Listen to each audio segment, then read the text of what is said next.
Welcome to the Boston Art Podcast, Boston's premier art podcast, where we talk art, culture, and philosophy. My name is Theodore Earthworms. And I am Brian Huntress. Welcome to the show. So maybe we could start by introducing you, and you could tell us who you are and some of the stuff that you do. Yeah, sure.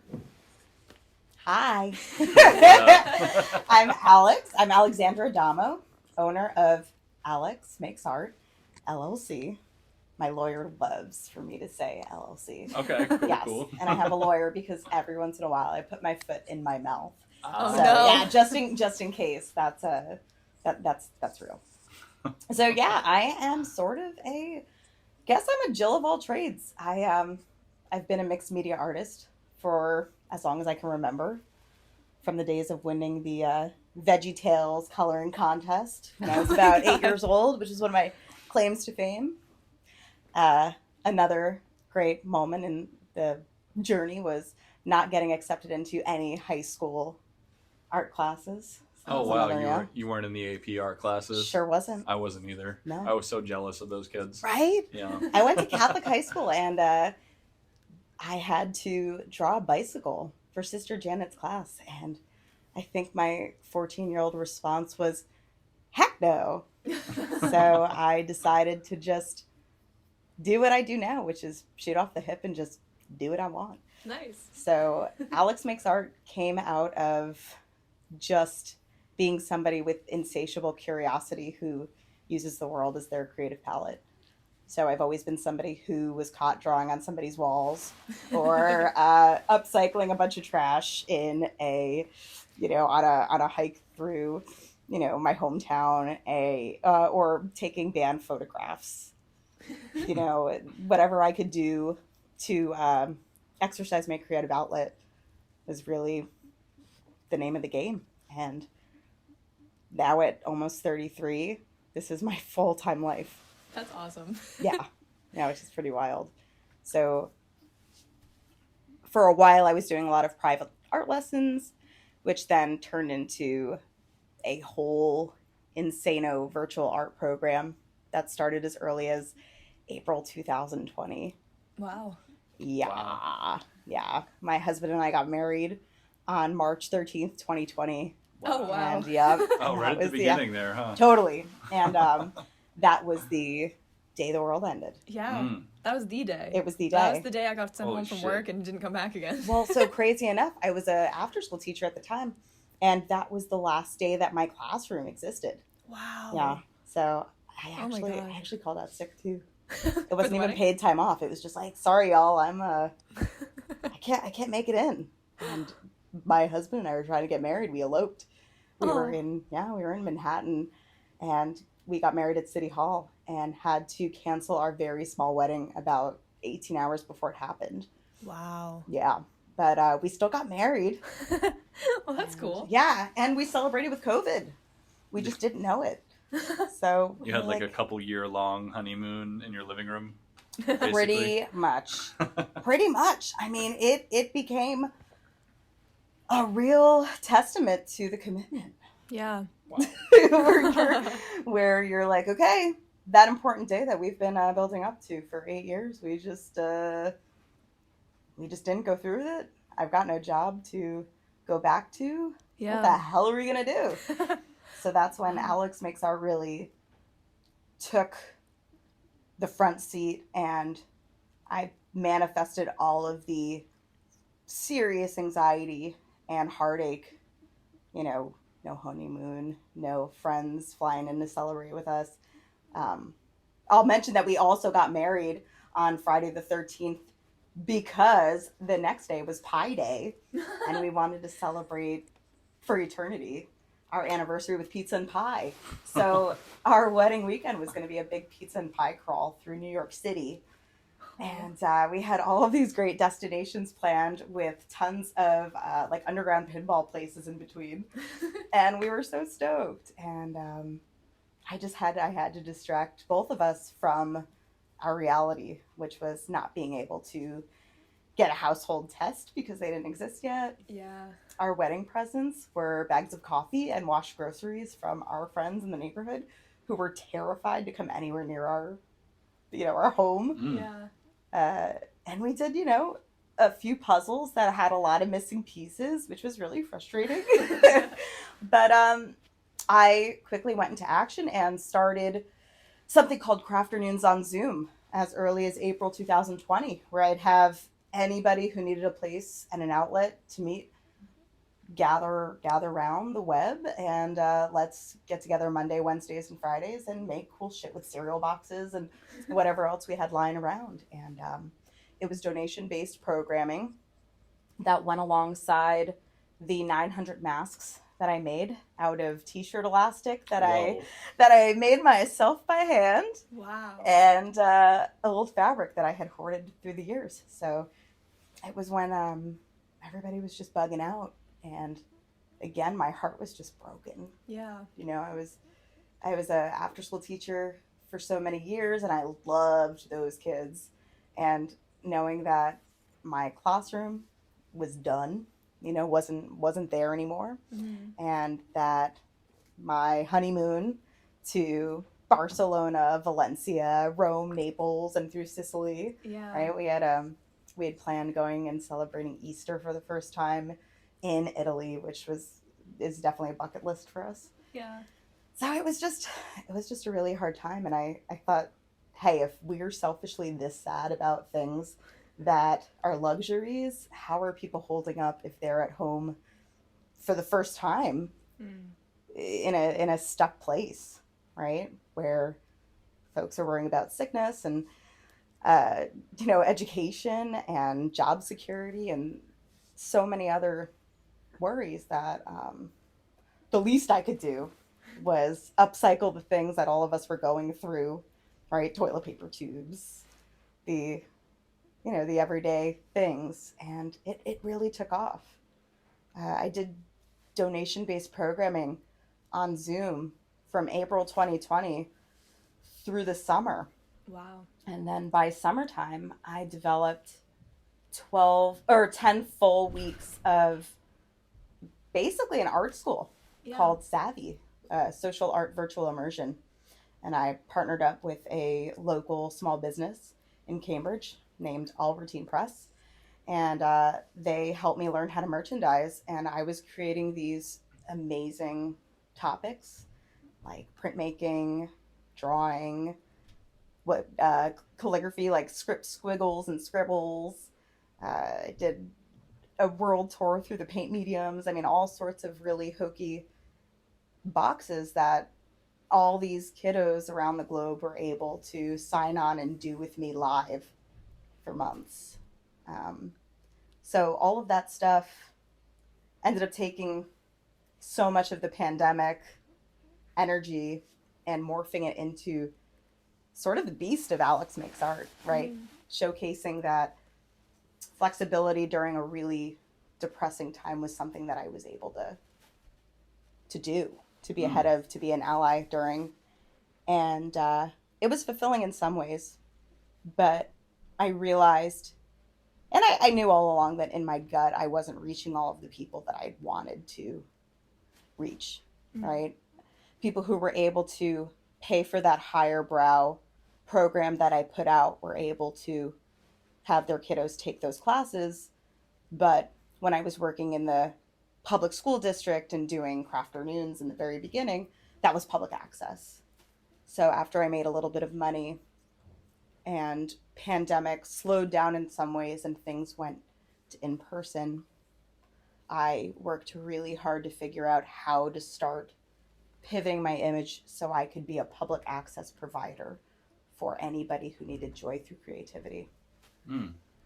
So in terms of Alexmakesart, could you take us through the different like facets of like the business? Like, is it mostly teaching and like this public access like art content, or is a lot of it coming from you also like selling like your own creations? Yeah, great question. Sort of Alexmakesart is a little bit of a collector's club. There's some merchandise that has come out over the years, whether they're t-shirts with a one-liner or one of my pets that I've screen printed, or sketchbooks that have been made to emulate my own brain book.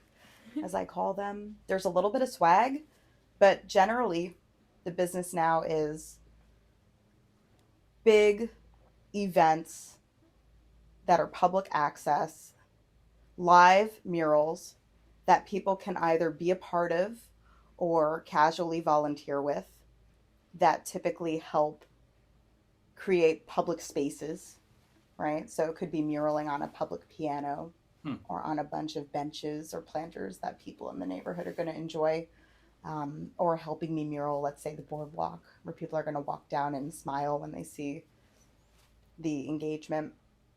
Or Alexmakesart is a studio artist who is building this piece of artwork for the Museum of Fine Arts Boston. Yeah. You know, which is wild. Yeah, could you tell us about that, Pete, or that project Totally. with the MFA Boston? Totally. So as this pivot took place, right? So went from being a school day teacher, creating a lot of programming that was niche and for kids. I realized that, again, I just wasn't hitting the bigger markets during heightened pandemic times that I wanted to. And as things started to take that corner, I had a friend who reached out and said, yo, check out this listing. The Museum of Fine Arts just put this up. And I was like, what's that about?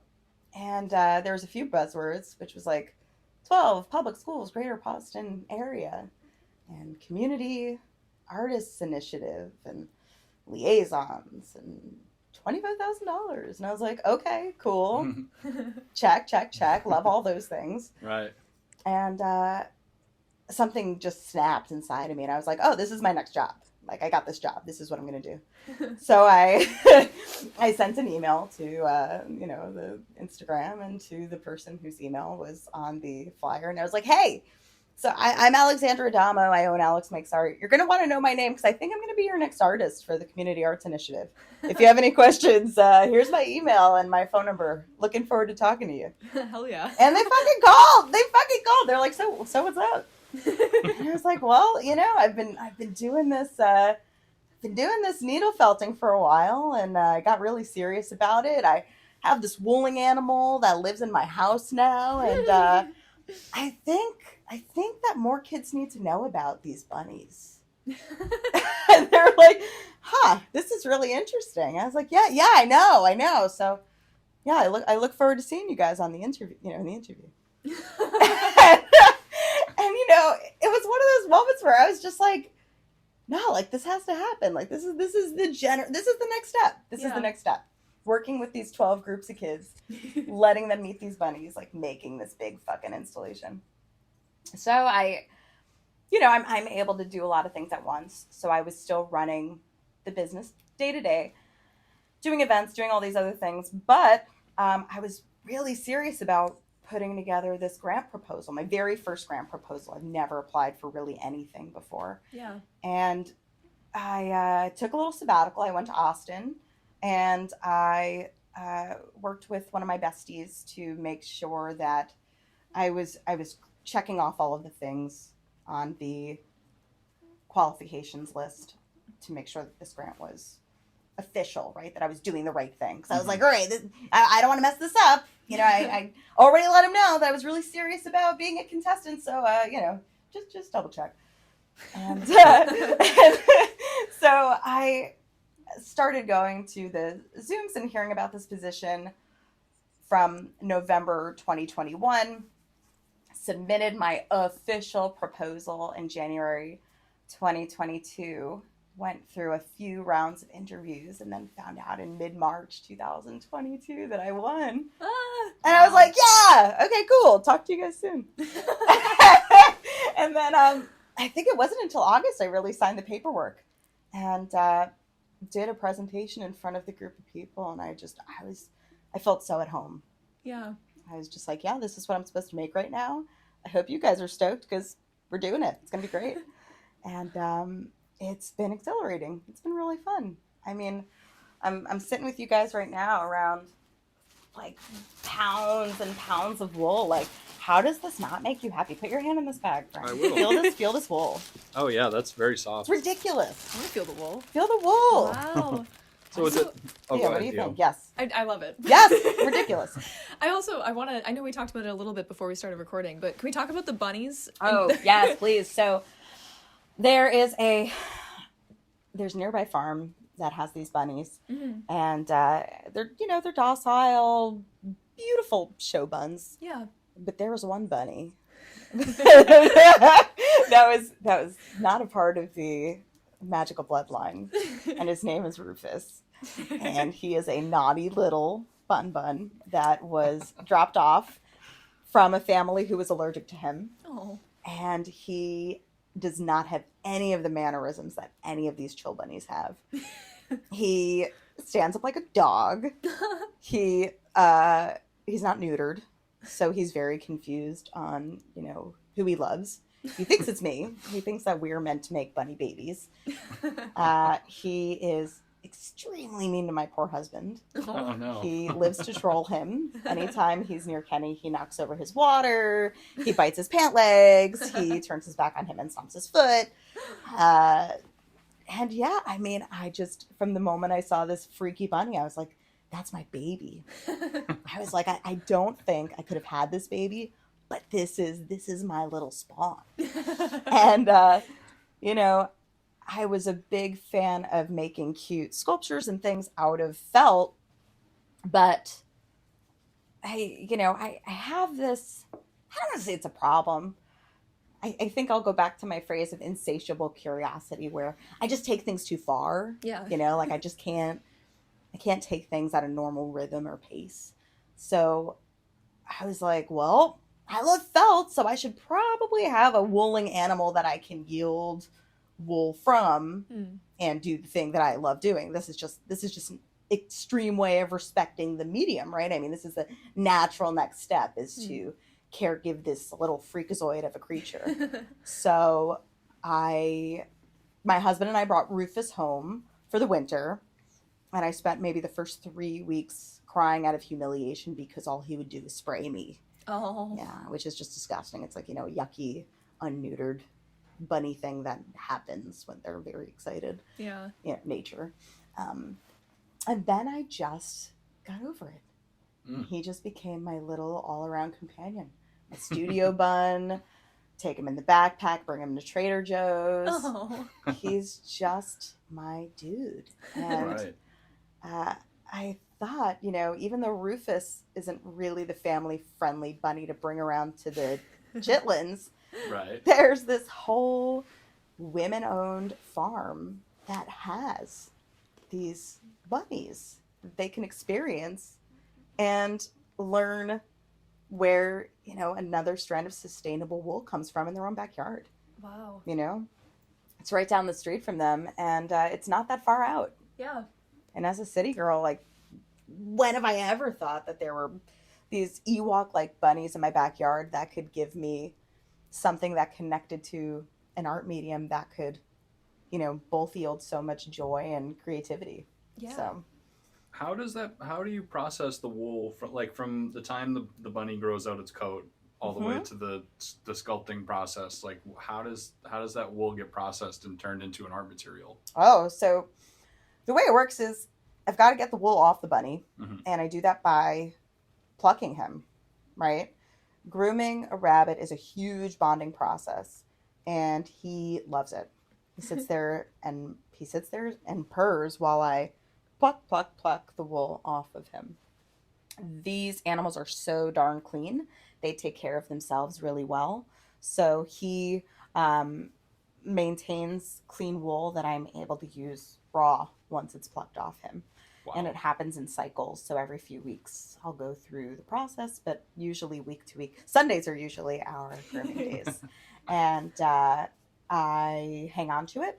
Before I put any of it into the museum piece, it'll be frozen for 1 full month just to make sure that there's no mites or anything scary on it. Doing that flash freeze helps alleviate any of that concern. Yeah. Cool. And I can use it raw, or if I chose to, I can spin it with a drop spindle and turn it into a yarn that I can then weave into the project. But in this case, I'm using sort of just the cloud-like medium, brushing it with the sheep fur or the sheep wool, and then building it onto the installation as I go through the different layers of wet felting. Wow. Wow. Yeah. That is really cool. And I noticed Wacky. Rufus is brown and black. He's got a whole bunch of patches on him. Uh-huh. Believe it or not, it isn't black. It's actually indigo. Really? He's a straight up blue bunny. Interesting. He even has it on his little pedigree certificate. Huh. Some fancy schmancy bunny Wow. you're looking at. Yeah. So, and when you have all this wool, are you using it into, like, putting it into the piece exactly as it is, or do you do any kind of like dyeing or altering of the color in any way? With Rufus's wool, I will use it exactly how it is. Right. So it'll be brushed in with some of these great colors that you see, right? And yeah. I mean, all of these greens vary and have such fun names like mallard or, you know, all sorts of different green names. But yeah, I think it'll give a stark difference, and it'll show up with a different consistency than some of the other pieces. Like these might look a little bit stiffer, and his will definitely give that dreamlike wave when folks get close and see those little clusters of white and apricot and indigo. Wow. Yeah. That's awesome. That's pretty cool. That's pretty cool. How have the kids been responding to it? Oh my gosh, they've been loving it. First off, for this particular segment, actually, I should back up. They met me on the farm. Mm-hmm. The kids. Yeah. So Okay. I was like, yo, MFA, I want these kids to meet me on the farm. Like, I want them to straight up be around all these bunnies running around their feet. Like, that's the first impression I want them to get. And they were like, all right, Alex, we'll make that happen. Hell So- yeah. Yeah, so we used the fancy schmancy MFA vans and got these little cuties over from their after school programs to this farm. Wow. And that was their first impression of my artist project, from farm to craft table. It was them setting foot on this teeny tiny lot of magic, frolicking with these English Angora bunnies. Oh my gosh. Yeah. That must have been so cute. It was stupid. It was just... It was like being in a completely made up whimsical island Oh. where all of them were just like, how? You know, we got to pull up carrots and feed them carrots and, you know, watch them run over hay bales. And, it was so scenic. And many of these kiddos haven't stepped foot on a farm. Yeah. You know, there's 12 different groups, and they are all over Boston. You know, we've got our Chinatown kiddos, Dorchester, Chelsea, I mean, you name it. Yeah. And many of them have never had exposure to a farm. Wow. They weren't sure if they'd see cows or horses or, yeah, we were like, no, you're seeing bunnies. A bunny farm. Yeah. How far out is the bunny farm? It's from my house right now, it's about 1.5 miles. Where is Oh, it? wow. So is it in Watertown? It's in Waltham. Waltham. Yeah. Oh, wow. Super close by. That's cool. It's pretty neat. So in terms of like working with the kids and the installation, like, I guess I have two questions. Sure. First is like, could you tell us about the piece itself? Like, is it like a large scale, like abstract piece, or is it like a representational, or I guess like aesthetically, what are you guys building? Sure. And are the kids involved in the process, or are they making their own little things, or like what does that look like? Great question. So my whole spiel, right, is crafting community.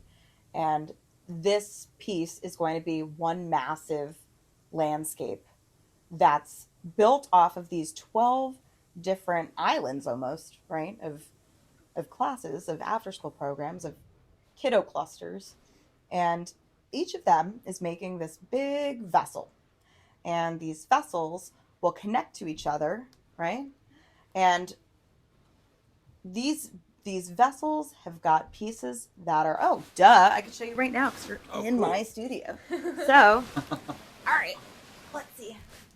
I've got right now these two pieces.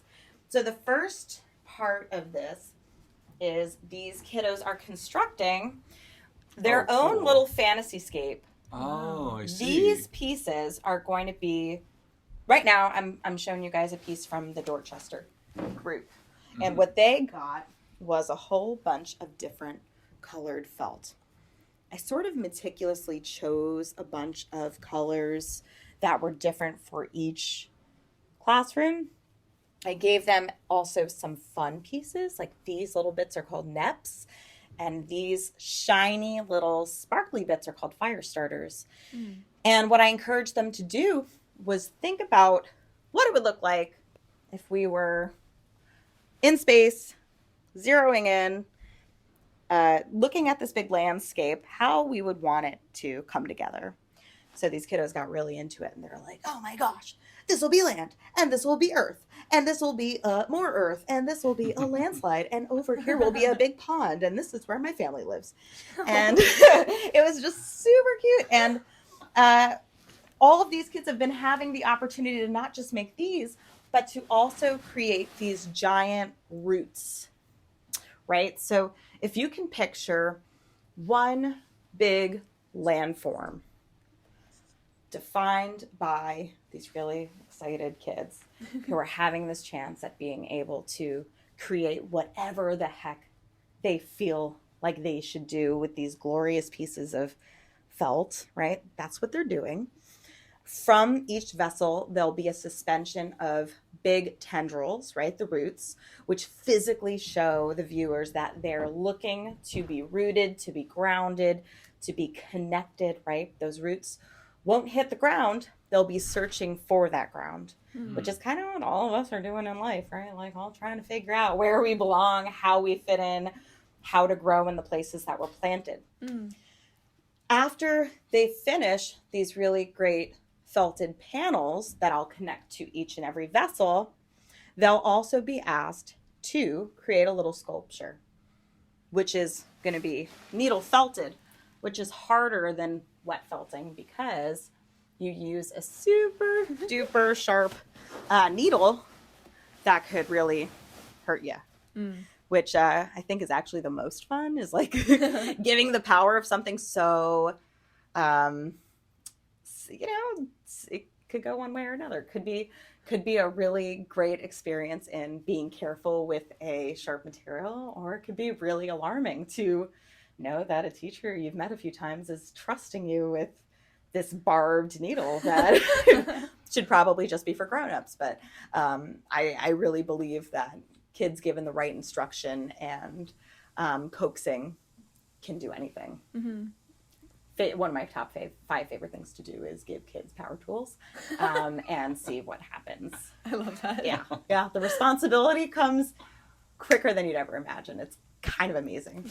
And this is no different. So they'll end up making these sculptures that'll then sit inside of pockets and areas that are made inside of each vessel. Wow. So I wish I could show you these vessels in person right now. We'll have to follow up and you'll have to come see them at the space in the museum. Yeah. Because I'm working on them and keeping them in storage right now in one of the classrooms. But I learned how to make all these things called resists. So there's multi-layers to all of these vessels, right? So when I say vessel, I mean that it's hollow inside, right? So it's this big organic shape, like maybe think of one shaped like a kidney bean. On top of that kidney bean, there might be a few different pockets that I use this technique called resist.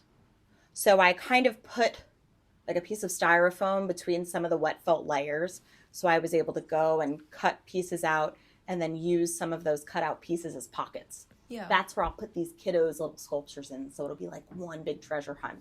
Oh, that's so cool. Yeah, where people look at these things and they're like, holy moly, not only is this a landform, but there's something growing out of it. And there's roots. What? And I'm also hoping to get like raw sheep tendrils and curly cues and other things to sort of put on it. So it really just becomes this one big magical form where the average folk can say, oh yeah, it's just a landscape. But when they go closer, they're like, oh wait, but it was mapped out by these quirky kids who got to play with this whimsical, cloud-like material, which, what the hell is that material? Yeah. And oh my gosh, this is actually pretty complex and beautiful. Just like all these different burrows that we're working with. That's so neat. Thanks. Wow. Yeah. How many kids is it altogether? It's about 150. Wow. Oh my gosh.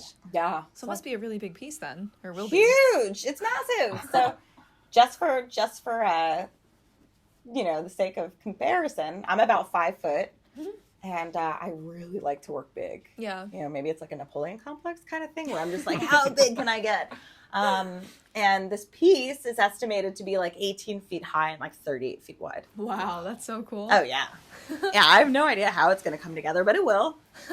Something I really love too about this project is that, like, in terms of just general art education for kids, usually like kids will learn how, coloring, painting, or basic drawing stuff, but it seems like felt work and stuff is definitely really uncommon for Totally. kids. So for you to have the opportunity to give like somebody who does like legit like felt work to pass that on to kids at a young age is rare, probably for most kids, right? Well, and here's something even crazier, Brian. So I'm no guru when it comes to felt at all. I think I can do just about anything, but I really believe I'm a master of nothing. And I'm okay with that. And one really interesting caveat to this project was that after the kids met me on the farm, I said, all right, peace out, kids. I'm going to go learn for the next month. I took a sabbatical and I went to Austin, Texas for a full month in November to learn from this environmentalist and wet felter named Barbara Atwell. She was another person that I intimidated into. No, I'm just kidding. I didn't intimidate her. I was like, listen, Barbara, if I get this MFA job, I'm going to come out and I'm going to move right next to you and you're going to teach me everything you know. and she's like, okay, Alex, that sounds so lovely. She's a friend of a friend and she's been a working artist her whole life. She's a magnificent maker and artist. And if you've visited the Austin airport in the last few years, she had about, I would say, anywhere from like 12 to 20 felted pieces in the airport all over the terminals, and her work is just incredible. And a few friends in the neighborhood that she lives in had mentioned her to me and said, if you really want to learn this, you got to talk to Barbara. So in January, when I was out writing the grant with my bestie, who's keeping me in check, keeping me on task, that's when I said to Barbara, I said, listen, Barbara, I really need you to have my back on this, okay? I'm not giving you much of a choice, so I hope you agree. I hope this is cool.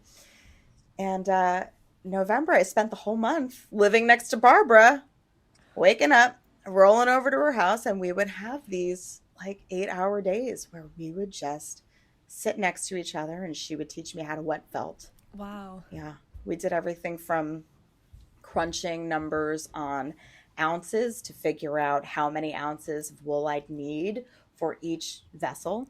Oh. Because, cost is a huge part of having a grant. Yeah, Rufus probably can't handle all that. Right? It would take years. I'd have to call all of Rufus's friends, right?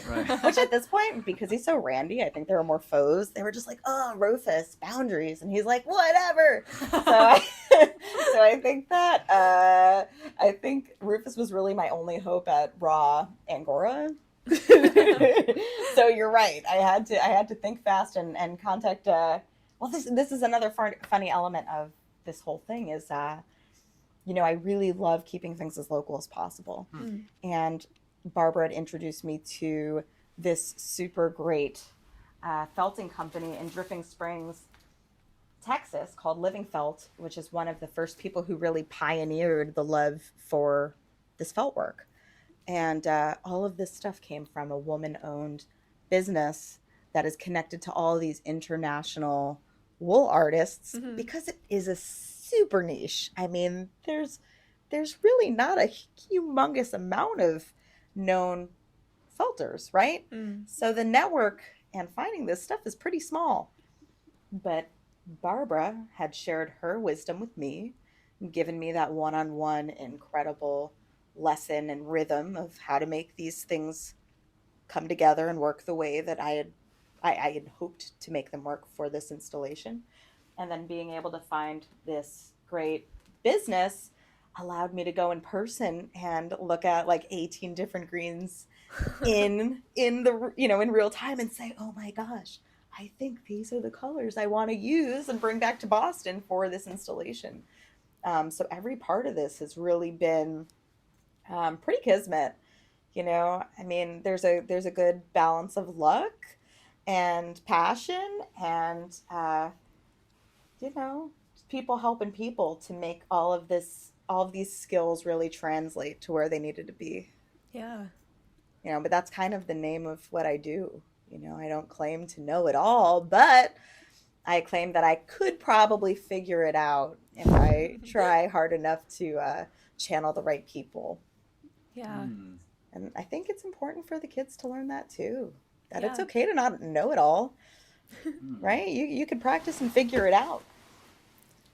There are a lot of people I've like, I feel like it's a pretty common struggle for a lot of folks asking for help or seeking out people who know more than them to teach them this new thing for a project or something like that. And I'm kind of curious, where do you think you got that, ability to just like call up something like, oh, like I know this person who's excellent at this. Let me just learn everything from them and then return to my task. Like, I feel like a lot of people don't really like I even feel like I feel like I would be really anxious to do that, or like maybe embarrassed to be like, I don't know what the hell I'm doing. I need to find someone to teach me all this stuff. Where do you think like you got that, I don't know, like that character? Trait, yeah. I really hear you. I think it's loaded. I think that's a loaded question. I definitely came from a hardworking, grudge-holding, stubborn family where there's a whole lot of productivity and great that came out of them in every way, but asking for help was not considered. Yeah. Right? That's a sign of weakness. And I think that trickled down into some of the self-care stuff, right? Where there's that whole therapy versus I don't need no therapy. And I've found out over the last decade that I'm the kind of person who loves to problem solve, whether it's creative problem solving in my work or if it's figuring out how to fix the things inside of me so I can operate better. That's how I show up every day of my life.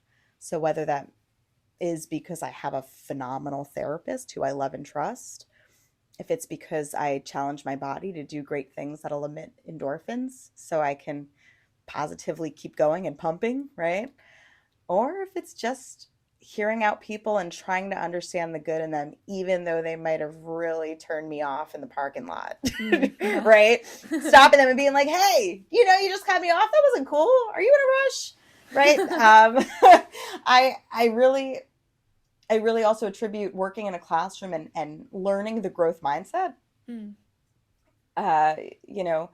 Always kind of figuring out why, and I think that makes things a lot less ego and a lot more, figure outable. Yeah. Right? I can't do it all on my own, and nobody should have to. That's really stressful. Yeah. If we could just share the tasks and highlight the things that we're good at and celebrate each other for the things that we're dope at and teach each other the things that we kind of suck at, like all of our skill sets benefit. And that's productive. Being honest about that is pretty cool.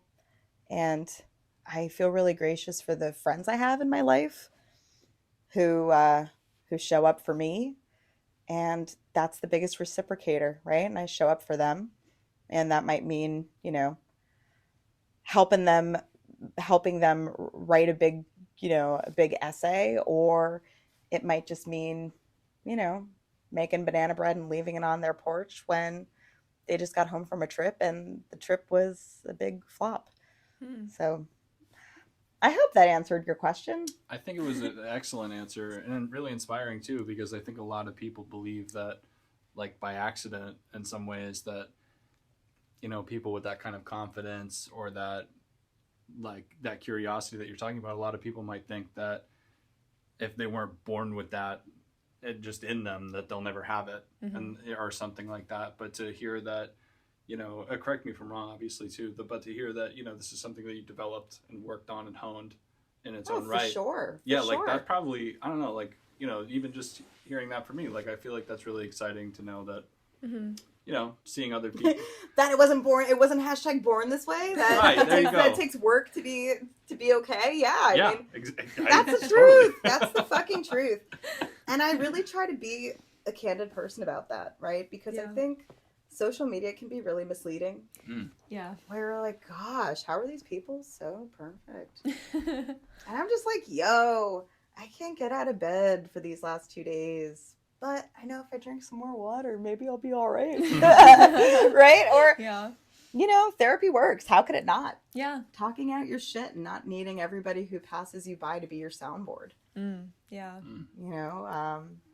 And I think being around youth really allows you to see what it looks like to fall and get back up. Oh, speaking of, I didn't even mention, also I roller skate. Yeah. That's exciting. Yeah. I mean, it's mostly falling and getting back up for real. Yeah. No metaphor. Like for fucking real. Yeah. And I mean, I always get scared to take off my pants and like wear a dress or skirt because I'm just like bruised from ankle to upper thigh, because that's also how I combat a lot of the stressors of just being a working artist, a businesswoman with no business background. And also, one thing I always love to highlight is that I didn't finish college. Yeah. I moved out here on full scholarship, and it actually made me miserable to be at an institute, I thought it's what, well, I should backtrack. It's what everybody really wanted me to do. And then I was like, all right, I guess I'm going to fucking do this thing. And you know what? I didn't need to do that thing because it didn't feel good in my gut.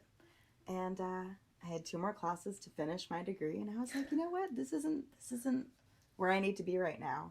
And I think being able to know when to pull the plug and when to move on to the next best thing is also a really huge and hard part of this process. Yeah. Whether you're making, whether you're in a bad, in a relationship that needs to be moved on from. Yeah. It's really just knowing when to say, it's just not working. It's interesting to hear you say that too, because I did basically the exact same thing. Was on scholarship and left school right before graduating. And it's such a heavy thing, I feel like, because it's so loaded. Like, it feels like there's some kind of guilt around it, especially when there's a scholarship involved, where it's like this is sort of scorning something that you worked so hard for. But it's true. It can be so rewarding when you put yourself in the place that you're ready for at that time. And it heals you in a way that is really hard to see before you do it. Oh, yeah. I mean, it's like I sold all my camera gear, and it's almost 11 years later that I just signed a cool contract where I'm going to be making my very first photo documentary since I was in school. Oh, hell yeah. That's exciting. Yeah, thank you. But, I sold all my stuff because I was like, bad juju, like, don't want this in my life. And I had to just find different things to do because I was broken. And I want these kids to be able to see this person who's screaming success in a new way to them. Yeah. That success is eating healthy and rolling around on your roller skates in your 30s like a badass. Yeah. And taking a medium that you know well enough to like a lot, and exploring it while rocking a big position in a capital A art museum, right? Which I never thought I belonged in because I didn't check the college box, right? And, even though I've made a lot of things, I never really knew if my art was okay enough. But I think it's more of the spirit of art, being somebody that people can relate to, being someone who is willing to grow and shift and be honest with people. And there's been a few times in the last few weeks where I've been with some of these older kids because they vary in age from 9 to 17 that I'm working with right now. Yeah. Actually even younger. I think actually it's more like 7 to 17, which is wild, right? And I was sitting with them all. And I said, hey, out of curiosity, how many of you know somebody who went to college? And only half of the kids in the classroom raised their hands. And I said, I just want you to know that no matter where you end up, whether it's a trade school, whether it's a community college, whether it's working for a parent or a friend, just work really hard. Just see where it goes if you keep practicing, because that's how I got to where I am today. And it was just by practice and practicing really hard and being good to the people I met along the way. And whenever I had a big problem, I learned how to fix it inside of me the best that I could at the time. And those kids were like, yeah, cool, we get that. And got it. Yeah, right. And that was just never anything that anyone executed to me. It was always just like, listen, if you don't go to college and you don't get that degree, you fucked up. Yeah. And Do it right or you're gonna die. Right. It's like, yo, it's not that serious. Yeah. It's really not. It's like you could just make your imprint on the world by showing up the best that you can. And through this public access stuff, like this is who I want to be. I just want to be able to make these intergenerational connections where people are like, well, I can't make art. Well, have you tried it this way? Have you tried these materials? Like, I bet you do so many things that are creative. Do you cook? Yeah. Do you walk outside of the lines when you're going down the sidewalk? There's plenty of creative things that you do. Grab this chalk, just make a few lines. Whoa, that's cool. You made a mark. Yeah. So, yeah, just sprinkling a little joy. What do you like? Oh, sorry. No, go ahead, please. I was going to say, what do you like the most about working with kids? Well, I really love when they tell me their parents' secrets. Like, that is really, they're just like, Miss Alex, guess what? No, I'm just kidding. But they do tell me all of the secrets. So all the parents listening right now, I know all of the tea. I've known all the tea. No, but I think what I love about kids is just their effortlessness into diving into something. Like, they could walk into a room, they have no idea where they are, and all they want to know is, where's snack? What's going on? Like, they're here for it. And being able to meet them where they're at with that excitement, with that hesitation, whatever it is, it's real, it's honest, and kind of just it's like an electrical current, right? They don't have that filter. Yeah. So however they show up, it's just it's like I'm able to just feed off of it. So I think really the electricity from kid authenticity is really what's my favorite thing. Yeah. That makes sense. I'm wondering, I guess I'm thinking about the learning curve with that anxiety that we were talking about earlier, of like maybe hesitating to ask a question or hesitating to try something new. And I feel like maybe it's a learned thing that happens when you get a little older. But learning the hesitation. Yeah. Yeah, because kids are so bold. They are. They're bold. They are. But I think it's also who's modeling that for them. That's true. Yeah. Because there's a lot of kids who say, oh, well, we're really not supposed to get that dirty. Well, guess what? Roll your sleeves up. It's all good. Yeah. Dress for mess. Right? Like if we proof the space, like, it's all good.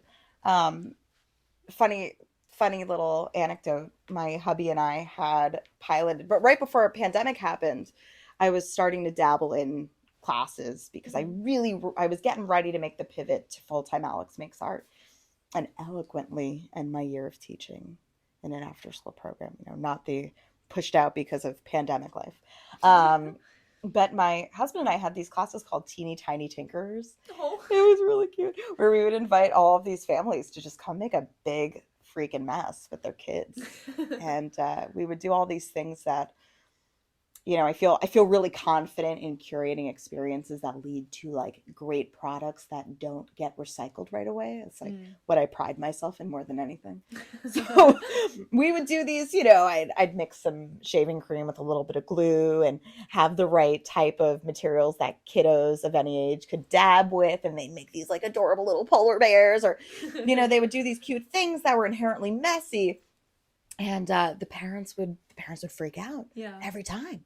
Oh, I'm so sorry that we're making this. But no, I'm like, no, like, make the mess. Yeah. Your kid is loving it. Just look at your kiddo right now. Look at you. It's so freeing to be able to just express yourself through these everyday items, right? And that's really been that through line, the playfulness, the using the things that might be highbrow but are also everyday things to just to just move forward with.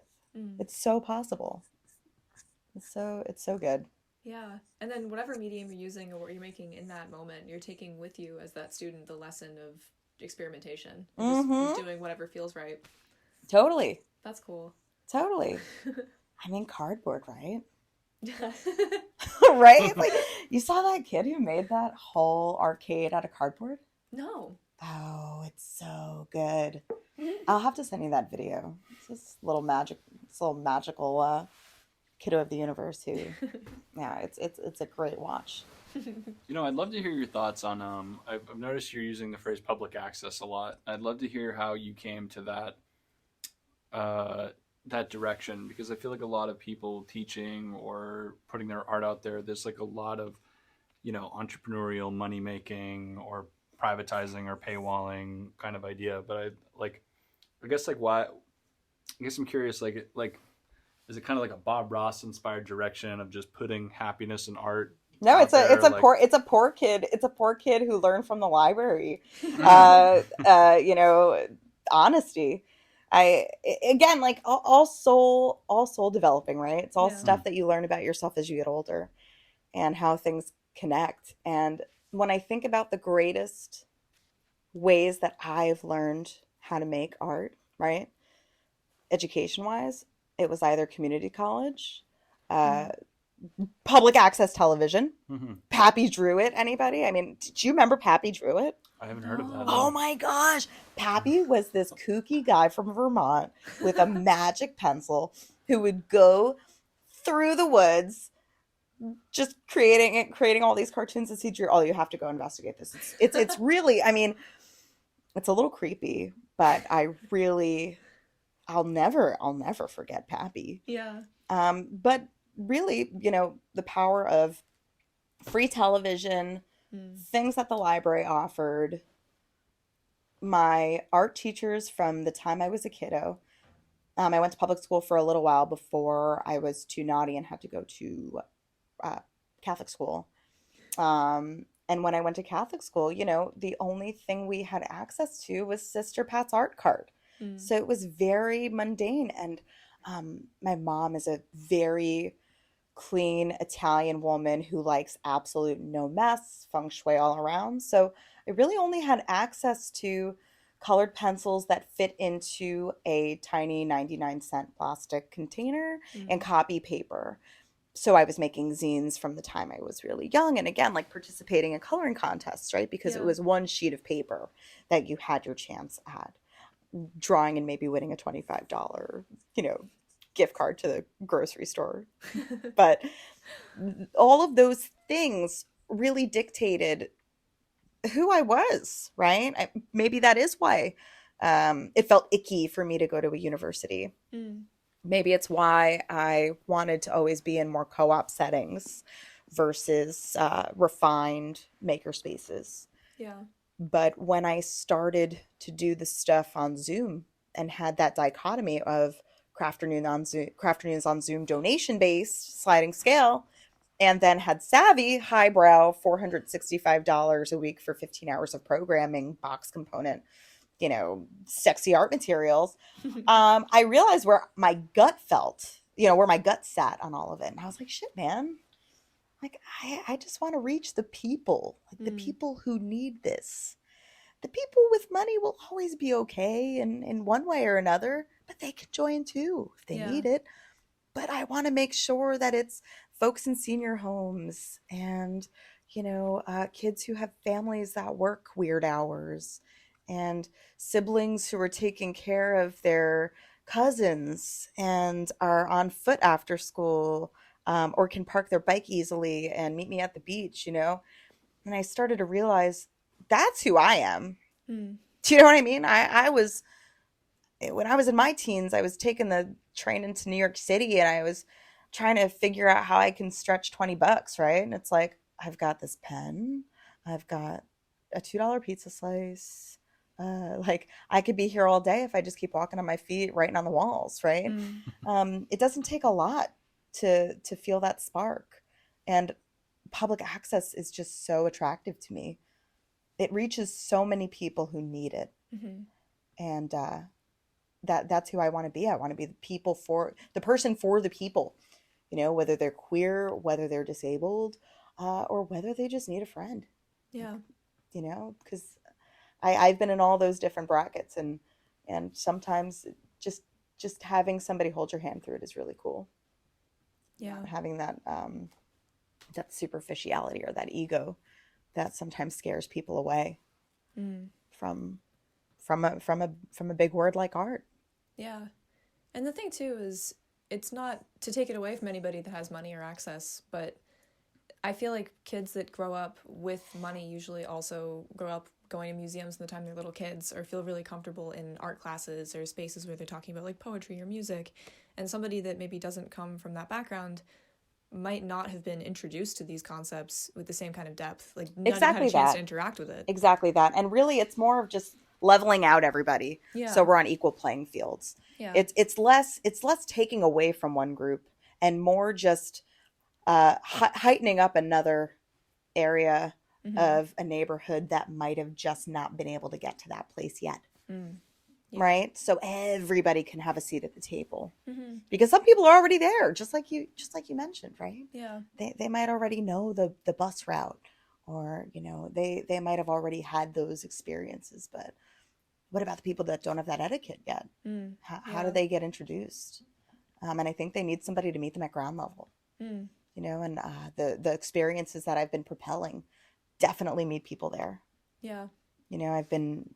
Last year I got to do some crafting experiences with mothers groups, with kids on the boardwalk at Revere Beach, which is where I'll be starting my photo documentary piece. Super precious about Revere, and I can't wait to make some great footage of some special stuff over there. But like I mentioned, art really can be everywhere, and allowing people to feel that electricity in the place that they live, I think, is really important. In terms of like public access education and getting that in front of people, I kind of wanted to bring it back to you were talking about doing crafternoons or these like online art sessions, or I don't know exactly how you would describe them. Sure. But like, how did you go about organizing that and getting the word out to people, and like just trying to bring people in like online? Oh, great question. So I'll start by saying I have never paid for advertising. Totally anti-paying for advertising. Love that. Seriously. I mean, it's just, so anything that you've ever seen of Alexmakesart is organic. Hell yeah. Art's part of my little army of kids that put my stickers everywhere.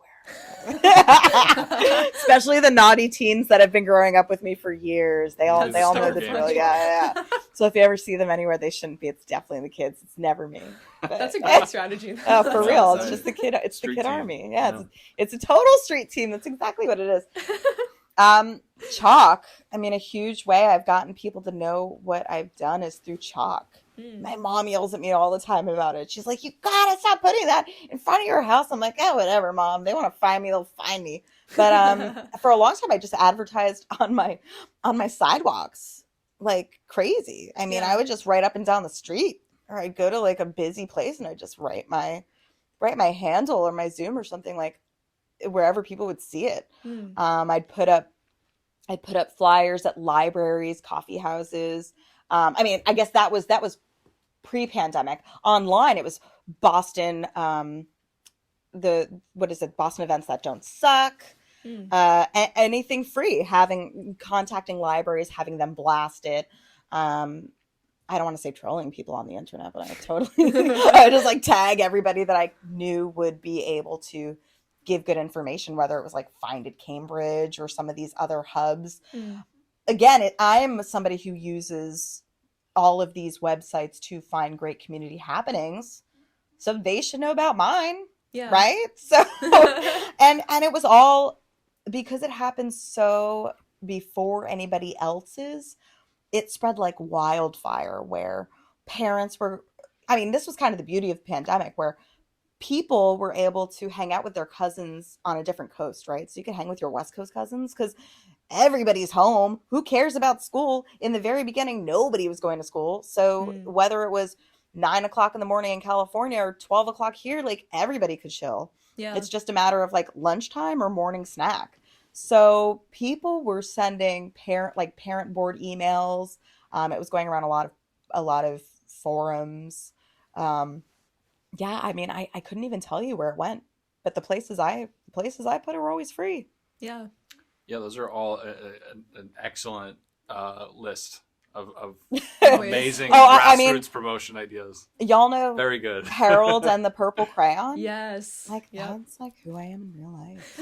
I mean, I always have chalk on me. Yeah. And That's I a just, really good idea. yeah, that's I how I like get that a most of my lot. jobs. People are like, Alex, like, how do you get all these big deals? Like, I don't know. Maybe it's because I write my name really big in places I know people are going to walk past. And every once in a while, I'll get a really good call. Yeah. Yeah. Just putting those lines out there.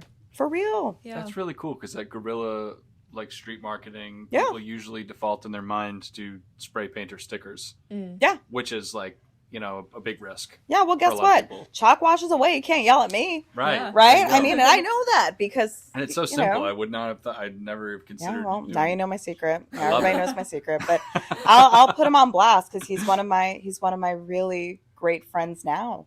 But I met one lifelong friend and collaborator through the time I put my face everywhere around Watertown. Wow. So Jesse Haley, who happens to be the digital director for GBH, No way. Excellent. found me through my guerrilla marketing. Hi, Jesse. And Jesse, I had a few months ago, I won a pop-up space in Inman Square, Cool. called the Inman Incubator, and Jesse made me a suite of Alex graphics in his hand. So Oh. he made a little Alex, and he made Luna, my hedgehog, and Rufus, my bunny, and my roller skates. And it was just, I mean, we have such mutual adoration for what the other person does. And it all relates to the common core. Like, it's all just public shit. Like, Yeah. you find what you're looking for when you manifest it. And that is my life word. Mm. My life word is manifestation. Yeah. I believe it full-heartedly. I can see it. Yeah, I mean, that's And then it. your whole story. Yeah, I mean, everything that's you're it. saying. And that's the thing. It's not luck. It's really not luck. It's hard work. Mm. Yeah. Creatively. Yeah. I've got no trust fund. I have nobody who's throwing money at Alexmakesart. There's plenty of times where I just get really creative with rice, beans, and hot sauce, and I'm cool with that. Yeah. You know what I'm saying? Feel It's like, oh my God, I've got an egg on this today. Like, maybe I'll go smoked salmon, like Yeah. pastrami lox at Trader Joe's. Like, I'm fucking cool with being chill. Like, all I want is a simple life, Yeah. but I want to make a big fucking impact on the world. Mm. Fuck yeah. You know, I've got my 6 friends who know that I'm just a big weirdo who wants to lay in my big Yogi bow and hang out by myself most of the time and kiss my bunny on the mouth. But you know, like when I can, I just want to do cool stuff with people that might not have the opportunity to find somebody else who believes in them. Mm. You know, Yeah. it's actually way more simple, I think, to be positive than to just like walk around hating the world. And I think that's really just something that most people need to learn and just chill out about. Yeah. Relax your fucking shoulders. Smile at a stranger. You know? Yeah. Think about why that person's raging out on the road. Like, maybe they're driving to a funeral. Mm. You know? Not everybody's out to get each other. You know, community over competition's a really cool feeling. There's enough work for all of us. Yeah. Like, build each other up. And that's such a good philosophy to have too, because I feel like we talk about this sometimes, that there are, and in the past I've had this mentality too. I feel like it's like an internalized capitalism thing, but a lot of people will get involved in a DIY scene because it's accessible to them and that's the level they're at financially, but then try to like make as much money as they can or make friends with somebody because they can help them with this thing. And it's like, if you engage in the community from a giving perspective or just helping people out because it's fun to, or to like connect people that would be friends, like it comes back to you on its own because you're authentic about it. Absolutely. I mean, it just feels so good. It feels so good and it's so simple. And that's the true groundwork. It's just an energy shift, right? You put good stuff out and good stuff comes back. And that's the way I live. And it's not always easy. I'm not always smiling, Yeah. but I'm just honest with myself and with the people around me. Yeah. And I think that it makes things a lot easier Yeah. when you can live like that. Yeah, we found that in a lot of ways too with the podcast, because we didn't have any idea what we were starting when we started this. And the more people we interview, like, it's just like, I don't like, the more it's like we're like, what are people, this is like an expression, like making a mountain with layers of paint almost, but just this, we're just collecting so many like random stories and connections and stuff. And You're like personal archivists. You're like a curiosity cabinet. Yeah, we People try. can open it up The and idea. find all this treasure that you've been hanging on to and hosting. Yeah. that is what we want. We want to create like an archive of information, like your story, like, and just this idea that, because I think any new or experienced artist could even listen to what we're talking about right now and get like a huge benefit Yeah. just from what you're talking about. Yeah, it's and I feel that from other people, right? It's really fascinating to just get to know the person Yeah. Mm-hmm. and being in the MFA, and really not having that imposter syndrome of, do I deserve to be here? Yeah. But there's something about being around all those sweet custodians and the great baristas and sharing smiles with the people who are working in the floral arrangement department. And there's just so many people who build up these institutes that others can love and appreciate. And I think having that perspective and just walking around being open to where these things take you, no matter what route it is. It's lovely. Yeah. I wonder if you relate to this too, because we've done a few stories now where we've spoken with people who have either been in a show at the museum or been involved with a project at the museum like yourself, and it's been so profoundly like demystifying in a way, because it seemed like the museum, especially the MFA, was like this, like archive of like master works of dead people and like the most like I don't know, like it's just this like Scary, like monolith. ancient place or something. And now like I don't know, that's how I thought about it for a long time. And now I've met so many people in just the past year that are like doing like wonderful projects like in the museum, like like yourself. And it's just so like, it's amazing that you're doing that, but it also really like makes the museum and the art world in general feel so much more close. Oh, for sure. And more real. For sure, because it's living, it's breathing. I mean, we can have all the granddaddies in there and feel Right, really yeah. connected to them. It's all through lines, right? I mean, art education or experiencing and enjoying the art in its past and having that around you is so cool. But it's got to keep evolving and to be able to have those different timelines exist under one roof is really special. And I think that's what keeps a place like that pulsing. Yeah. And when it comes to demystifying, I'll be honest with you, I never thought about this body of work in a way that was like, oh my God, for the Museum of Fine Arts. More like, yo, public access for 150 dope kids and understanding how a really big institute can help an artist like me make this happen. I think I was more excited about having help for the first time in a long time. Yeah. Because being a small business owner means that you do all of the things yourself. So being able to share that mindset with, a place that deals with tremendous amounts of people was more of the inspiring part than what lived in the walls. And I'll tell you, I'll never get over the mysticism of that, of the damn floor plan. I never know where I am. I'm lost all the damn time. I think when I finish this piece of work, my next piece of work is going to be me photographing myself being lost with my art cart in different exhibits. Because there is nothing more terrifying than getting off of a freight elevator and being in the middle of an exhibit during the day when people are looking at the artwork and you're just there with your stuff. Like, why am I here? It is terrifying. Yeah. So that portion will always be a unicorn, because anybody who knows how to navigate that confidently for real, hats off. Not me. Not Yeah, no. not any of us. And then I feel like I finally got comfortable. Like I have my route planned out. It's like, okay, if I see this piece of art, I know that the elevator's on the left-hand side, and I press that button, and then I go to the one that, this graphic, and then the elevator breaks. And I'm just like, what do I do? Yeah. So Story of my life. Oh my god. for real. Yeah. I mean, and thank goodness for all of the sweet guards and the security in the place who find me when I'm breathing into a paper bag, which conveniently, lives on the art cart for I'm ready to go.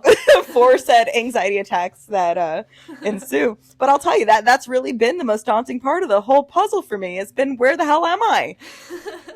But I kind of feel like I'm taking everything at base level. This is a really exciting experience. I don't know if it'll be the greatest achievement of my life.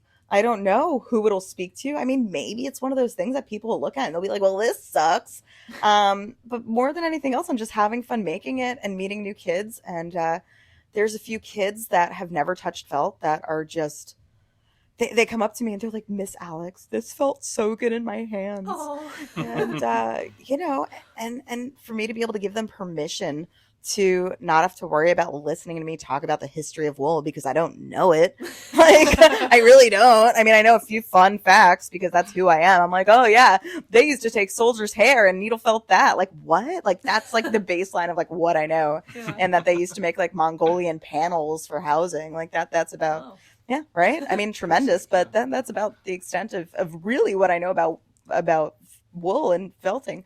But more than anything else, it's about feel, right? If I can just get these kids to feel really good and to be able to show up at this gala at the end and be like, yo, I made this thing, and look in that secret pocket, that's the little sculpture that I made of what I want to grow into in my neighborhood. Like, Oh. cool. Yeah. So cool.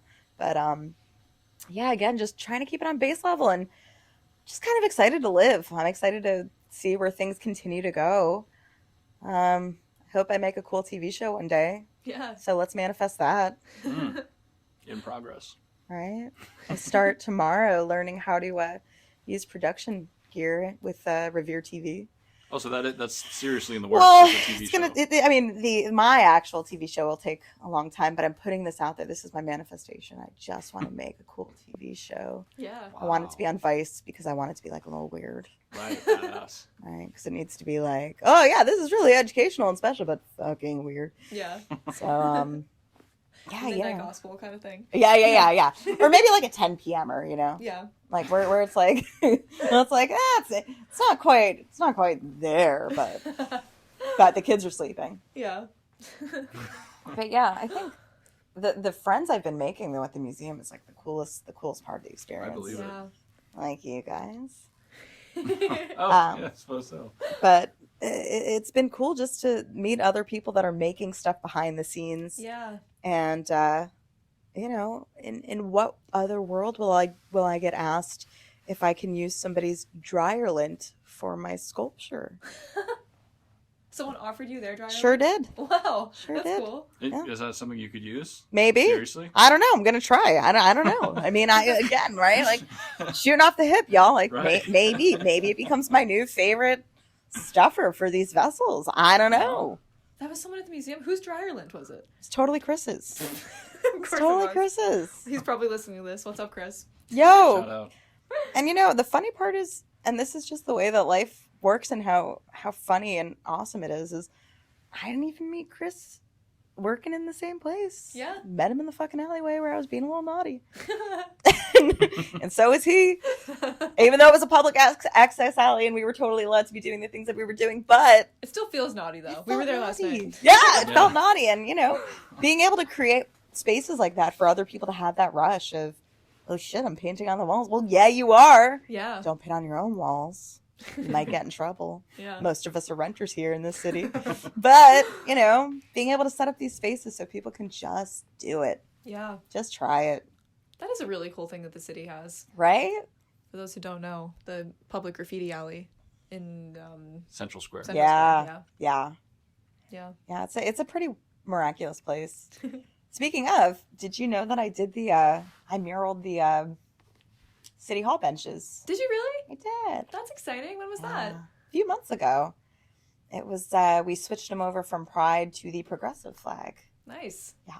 So it felt like another exciting checkbox where it's like, yes, one for the gays. We got this. My love BIPOC that. marginalized pals, City Awesome. Halls got their thumbs up. Woo! Yeah, so that kind of stuff, you know, being able to just be a little bit of a craftivist or, Mm. you know, converting these areas that people just sit and enjoy in all the time. Yeah. So many butts sit at that City Hall. It's wild. Yeah. It took me so much longer than I expected to finish painting them because people love to sit on those benches. Oh, wow. Oh, you have to work around the traffic. Yeah. I was like, oh, I'll do these in a circuit in like 4 days. And then I was like, no, I always have to have 2 open because people love to lay on them. Mm. They love to eat on them. They love to stick noodles in the one area where there's missing wood. Interesting. Yeah. It kind of that makes me think of also bringing it back to like the chalk advertising too. Like a random thought I've had a lot is like being so online. Occasionally I'll look at something like a stop sign and have like the weird thought of like, what do you think the view count of the stop sign is? Oh. Like, which is something impossible to know, obviously, but like just imagining how many people look at some random mundane thing or sit on a random bench, Yes. Yeah. you know, which is like really like highlights probably how powerful the chalk and stickers and this is, you know, Right? just imagining how It's many. bonkers. It's bonkers. Also, I have an idea. What if we put a hole inside of a stop sign O and had somebody with one of those little... Remember when Nick Lachey had that little counter during the Axe commercial where he was going around and he was like... and he was taking counts of all of the hottie boom bodies who were walking past him. Nobody knows that commercial? Okay, stupid commercial. Happened for like 2 seconds. For some reason, forever lives rent free in my brain. But imagine somebody's at this stop sign and they really just make a counter. Like all the people, but there's also that sneaky eye that's Just watching through the yeah, aisle. that's like How peeping many back and people? forth, right? That's like not only does the eye notice all the people, but how many people notice that eye, Mm. That would be so funny. right? Especially because you could see their body behind the pole. Yeah. Right, you'd have to The visual. man. little Yeah. basket maybe. We should do Yeah. it as an experiment. Yeah. We could do some kind of crazy math equation to see just how many people notice the Wow. things that they pass every day. Wow. It's weird to think about. Right? The view count of a stop sign. I know. Huh. I know. Damn. You're a very energetic person. Man, you caught me on my day of rest too. Oh, really? Sundays are usually my This brain is the drain lazy days. day? Yeah. I see. These usually the days I just nerd out on bad TV and yeah. Yeah. Thank you for welcoming us into your lazy day. Oh my Yeah. gosh, I'm honored. This is the first podcast I've ever been on. Really? I'm surprised to hear that. You have Yeah, done an excellent same, job. same. I'm always like, yo, podcast. No, I'm just kidding. Again, it's one of those things where like I manifest it mentally, but you know, I haven't really put it out there. But I love to talk, Yeah. so you know, That's the fun thing about podcasts is you can just talk about whatever you want for like an hour and a half. totally. I think it's so neat what y'all are doing, and it can live in so many different places. Yeah. You know, I so hope many so. different places. It will, because I think it's really powerful work to be able to be around so many inspiring people that have great stories to share Mm. and pieces to make and inspire folks with, and you're doing the good work. It's a free education for us. Yeah.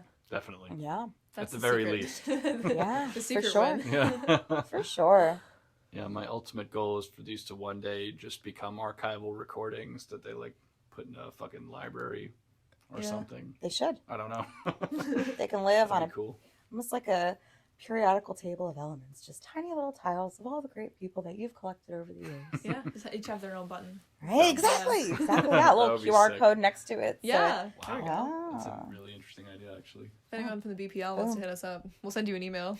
There it is. There it is. Wow. Yeah.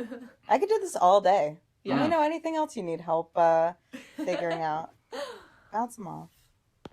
Yeah, I have no idea.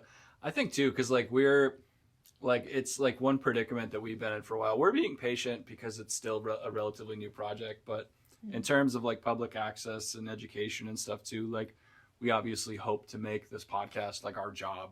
Like you know, aside obviously we're both independent artists. Like aside from this, and this is like a collaborative thing that we share, but you know, it like would be amazing one day to just make this like I don't know, just like not like an institution, but more like a powerhouse. You that's will just constantly just You will. I mean, making shit and supporting us. And... You're laying down the groundwork, and it's only going to get better the more that people discover it and are part of it. And once you put anything next to each other, right? It's putting out that portfolio, whether it's a collection of pictures of the people that you've been with or sound clips with a quote next to it. Yeah. Right? I mean, there's just so many ways to already play around with the information you've done.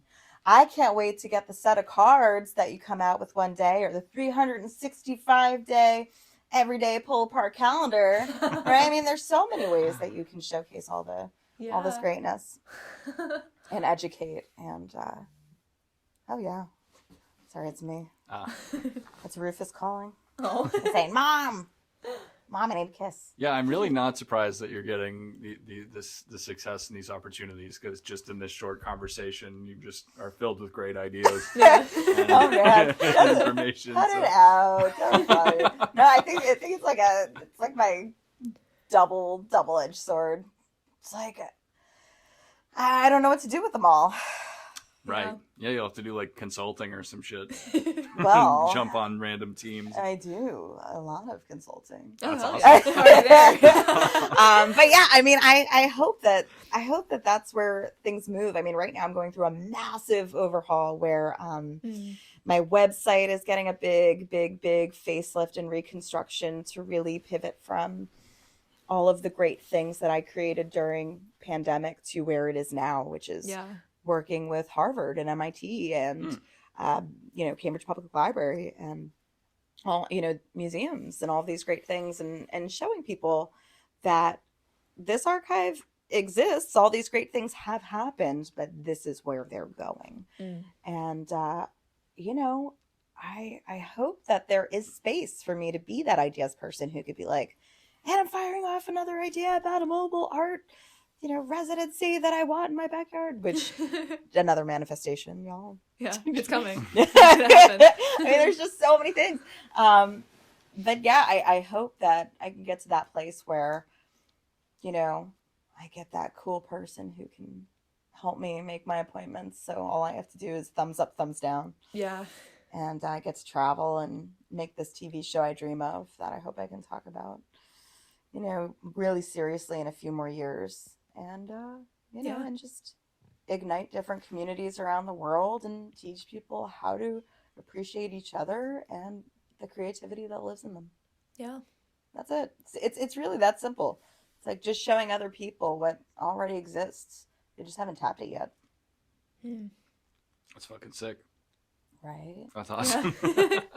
Now we got to just make some cool stuff together. Oh, wait. Yeah. We just did. Yeah. Yeah. Wow. Yeah. Yeah, I wanna go make some art now. I know, Right? me too. Okay, well, let's see. I've got things that I'm sorting today while I brain drain in front of the TV. I have tons of red paint chips that you can make a monochromatic collage out of. Ooh. That's one of the things I can offer you at the moment to take away. I can also share some of my felting collection and a few needles so you can get your own. I've never tried. Oh my gosh, there's nothing better than. So it's I'm not even trying to plug it, but there's because it's already full. But MIT Open Space has been so grateful so gracious in letting me do tons of succulent pop-ups at their area. I've been doing these lunch breaks where people come and get their stab on in between their workday. Wow. And That's fun. Yeah. And that's the kind of public access stuff I'm talking about. Yeah. Where I'll connect to one of these great institutes. They'll hire me to do, let's say, enough kit packing for 75 folks, and they'll just come and do the thing and take the leftovers home and leave with a niche experience. Yeah. You know, or sometimes it's lowbrow, and I'll teach them how to roll paper in a way that creates like great beads for them to wear, or string onto a keychain to zhuzh it up, or you know, soap carving, one of my all-time favorites. Oh, I could offer that to you too. You could carve bars of soap. Oh, hell yeah. Yeah, all you need is a pencil for making your cool little template of what you actually want your rectangular bar of soap to look like. And then you just need a paper clip, and you just use that almost like a scooping tool. Yeah. It's really methodical. It feels really great. Bet you got a bar of soap lying around the house. Yep, you can make it look like a relief, so it's just a little bit of carrying away at that soap bar, or you can go 3-dimensional and work around and see how your sculpture skills look. That's so nostalgic. I haven't done that since I was a kid. I used to get bars of soap from the dollar store and just play with them. Exactly. Yeah. It's the best. I mean, so those are 3 different crafts that you can walk away with today. Yeah. Needle felts. You can make a modular relief with red paint chips that I happen to have 6,000 of next to me. Or good old soap carving with some paper clips. Boom shakalaka. Hell yeah. Hell yeah. Well, shit, I think that's probably an excellent place to leave this. Yeah. This has been an amazing Oh, thanks. recording we've done with you. Yeah, It's thank been you. really fun. It was nice getting to know you. It was one of those things where, you know, I wanted to tell you everything ahead of time, but I was like, oh, I'll just wait. Right, yeah. I'll sit on my hands and I'll duct tape my mouth, and I'll just connect with them on a lazy Sunday when they come over. So Yeah. thank you for coming over. Of course. Thank you for having us. Yeah, totally. Thank you. It's been great. This is great. Cool. How does it turn out? Boston Art Podcast is an independent DIY production by Brian Huntress and Theodora Earthworms. The information contained in this episode represents the views and opinions of the original creators or our guests, and does not represent any institution, organization, or business. Find us on Instagram at Boston Art Podcast, and tune in for a new episode every Friday. Thank you for listening.